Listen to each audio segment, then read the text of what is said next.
नुसता काही सत्तेचा भोका नाही मी. लहान असल्यापासून सत्ता पाहिलीये मी. काय असते सत्ता मला माहितीये. ती आजपर्यंत कधी मी सत्ता पाहिली नाही आणि आजच मला फक्त सत्ता बघायची आहे.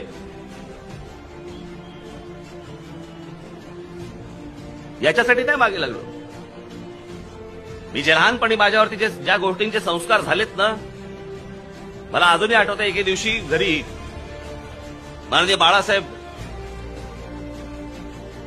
शिवसेना भवनला चालले होते, निघत होते. मी बरोबर होतो.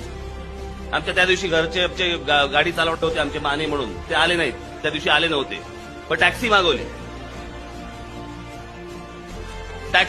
इतक्यात मुंबईचे महापौर तेव्हाचे सुधीर जोशी, हे त्यांची इम्पाला गाडी होती. इम्पाला गाडीवरती लाल दिवा, म्हणजे बाळासाहेबांनी नेमणूक केलेले मुंबईचे महापौर ते तिथे आले होते. त्यांची मोठी आलिशान गाडी त्या महापौरांची होती.